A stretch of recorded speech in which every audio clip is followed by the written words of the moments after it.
Hello, my name is Lindsay, and I am going to be doing a kind of review for the new Pottermore website. I am one of the lucky people to be part of the 1 million who are allowed to have early access on the website. Overall, I do believe this website is really cool and really interesting and pretty much a lot of fun, and I think any Harry Potter fan would find something fun about it for the most part. I have good and bad things, but I believe that it's going to be constructive. It is still beta, so what else can you expect, really? I will start with what I like about it. I really like how we're coming together and real fans are just coming and enjoying themselves, and we don't have to feel too nerdy or just out of place. I really do enjoy that. I really enjoy the new material. The new material is really, really cool. Like, for example, there was just background information about Professor McGonagall. It was amazing. I really enjoyed reading it. They don't have new material about every little thing, but they have a lot, and it's really, really interesting to read. I think that any fan would just enjoy reading it. Now, the experience of going through moments and just different scenes throughout the book chapters is really, really cool. I think that's fun. I think it's nice to have it a little bit interactive and finding things, and at the same time going through your experience at Hogwarts and in the books, and it's just really fun. The only thing I don't like about it is that I wish there was sound, whether music or just light background noise. There's no sound at all, and I think it's just a very key element that I think most people wish that it was there, but I'm pretty sure that it will be added. I mean, it's just definite. I'm pretty sure it's going to be added eventually. Really nice, beautiful music, or just anything would be really nice. It's a bit empty without it, but it's still enjoyable regardless. Let's see. The fun things that are very interactive, like picking out your animal, going shopping, and your wand, and getting sorted. Those are some big things, especially for getting started on Pottermore.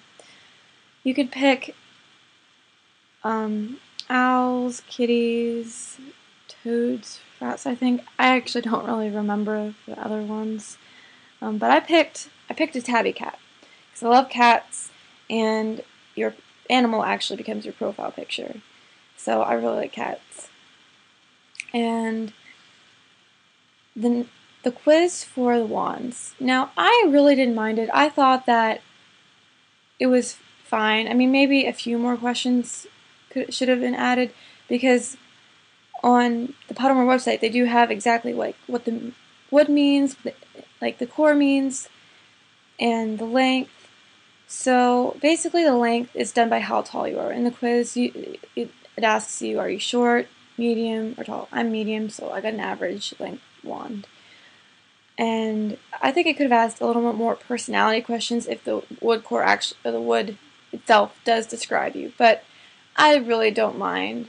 My wand was Bruce and Dragon Core Center, so I thought it was nice. It was just a cute quiz, really, and it's your wand, and you really make your wand suit you, and the wand chooses which wizard. So the next thing is pretty much a big deal for everyone who starts a Harry Potter related thing, sorting. Where is your home going to be? Where do you belong? Those are very important because for some people, this sorting has led to identity crises. Realistically, real identity crises for some people. Now, I will say I don't like the sorting, but I will explain why in the best way I can. I think that there's not a whole lot wrong with it. It's just the questions themselves. So you might say, well, you just don't like your house. You just want it to be somewhere, and you didn't get that house, and you're just mad. Well, you know what? You're probably right to an extent. Biasness is definitely part of sorting.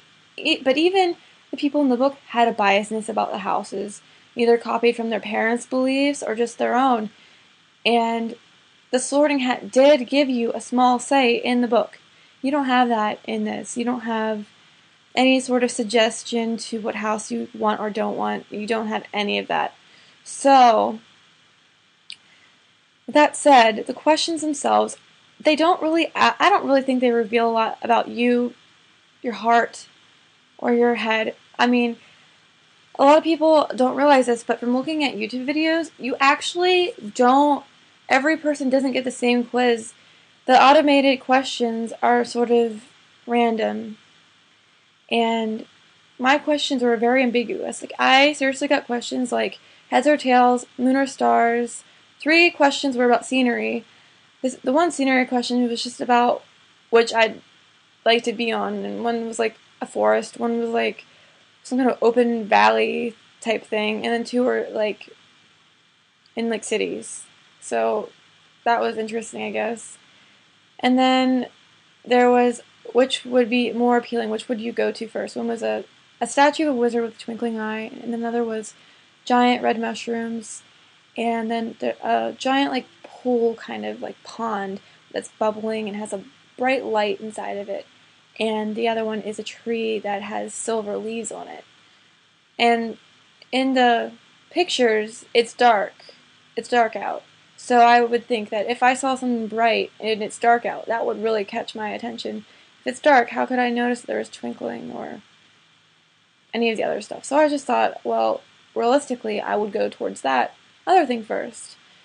And I think another one might have been about, like, would you go to the, it was like a pathway question, would you go to the sea, the trees, or the castle first? And I picked the castle just because if I don't really know where I'm going, I'd figure there'd be people there and they could explain to me where I am, because I wouldn't really want to go somewhere where I have no idea where I am. So I figured that seems more reasonable.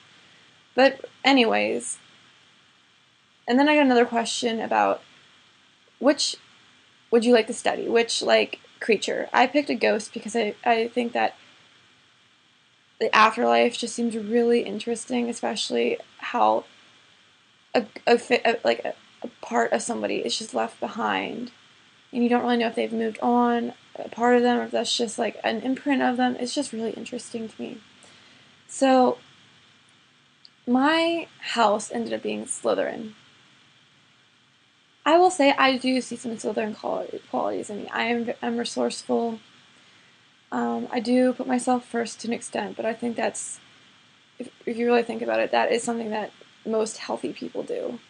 They make sure that they're doing healthy actions and such. So, I'm not really manipulative. I'm not sly or cunning.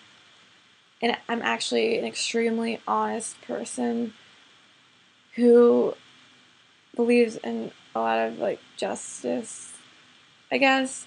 So I actually see a lot of all the houses in me. And a person who has a lot of the houses of them, typically you're in Hufflepuff.